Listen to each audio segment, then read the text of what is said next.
What's up, guys? It is Jonathan with One Big Impact. So this is the dumbbell rack, and that's Mima. And we are going to be finishing the dumbbell rack today. I have 5 more 2x4s that I needed, and we actually got a sander, which is really cool. Let me see the sander. We got this 5-inch orbital sander by DeWalt with little sanding pads over there. And Mima is gonna be the sander today. She doesn't know that. She does know that. She's being a brat today. She don't want to be in the gym no more. She comes once a week. That's not true.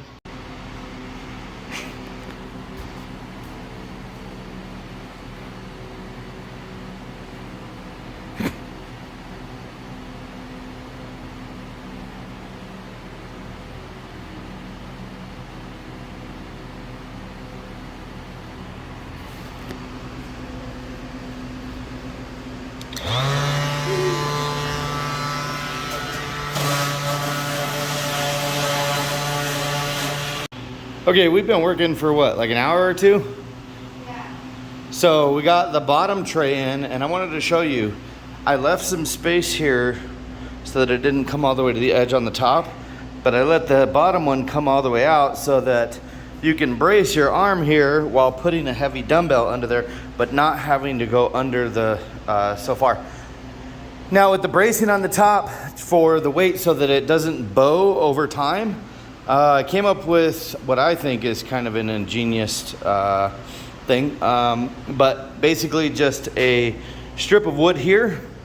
And I had thought about making a strip down in the middle or whatever, but I thought it was gonna be a super big eyesore. So did she. And on the back, I didn't want to go to the store, so I just used some regular like C-clamp pipe, like PVC wall hangers, and I just hammered them straight and then bent them to what I needed right there, and then that will catch the weight. And I just used a much lighter, much shorter screw there. Damn, that took forever to say that. She's still sanding, and it looks a lot better on the corners, if you can see. So you're not gonna get splinters as you walk around. We haven't fully decided what we're gonna do with paint. Originally I wanted to do blue gel stain. Hey, space buns.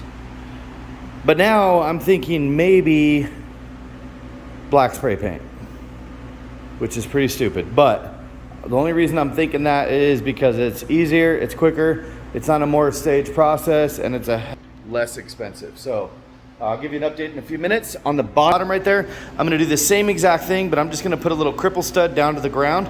So I'm gonna put a brace here, just like that across the center, and then a stud down to the bottom from it. I'm trying not to buy more wood, and that's all I got. That's why I'm trying to find out what works best. Okay, really quick, guys, I wanna show you how to make the cripple to be able to put this virtually up inside here on either side, right in the center. So to understand it really quick, what we're gonna do is it's gonna be under here so I can screw down, and also so I can screw to the side, if that makes sense. And if you had another piece of wood, which I don't, I may get one later, you can put a brace right across and then even go one more. You may get a piece of wood for that. But we're going to just measure to the front bottom of this stud, and that'll be my first number. So that's gonna be 9.5. So I'm gonna grab my piece here, and to the front, I'm gonna go mark it at 9.5. So 9.5 right here. And then I'm gonna go to the back of this guy here, and I'm gonna measure to the bottom. And it's gonna obviously be slightly different. It looks like 10.25. So I'm gonna go to the front here, and we're gonna go to 10.25. And then if you got a speed square, which I don't, you'll just draw a diagonal line from there to there and cut it and then screw it in. Go ahead and stop the tape. So if you don't have a straight edge or anything like that, flip your phone over if it's a 2x4 and use the edge of your phone. There it is. Okay, so this is your cripple. Goes in here. You can probably see it a little bit easier on this side. It doesn't really matter which side you want to put it on.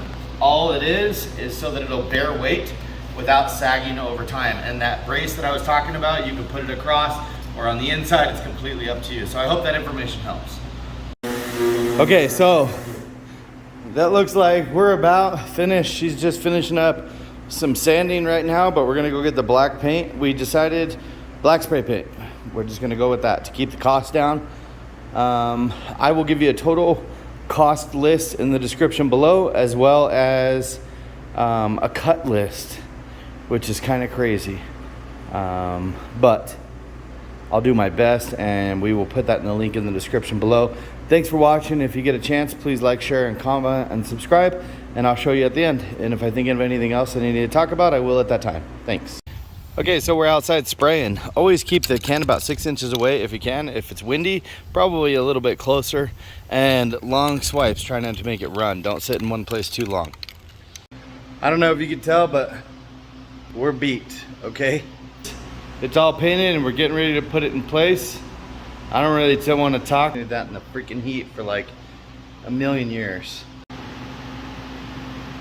Okay guys, there it is. The animal is done. Obviously I don't have enough dumbbells, but as you can see, I have plenty of room for expansion. I have from 10s hex head all the way up to 45s on the first one, and then I could probably go from 50s, I would say, to like 80s or 90s to the end. Most gym goers, that's probably going to be perfectly fine. I'll probably build a separate rack for more once I get more space, but the average person, it's probably perfectly acceptable. Total cost is sitting around $115. Box of screws, 15 total 2x4s, 8 cans of paint, and a couple trips to Home Depot. That's it. If you guys like the video, please like, share, comment, and subscribe.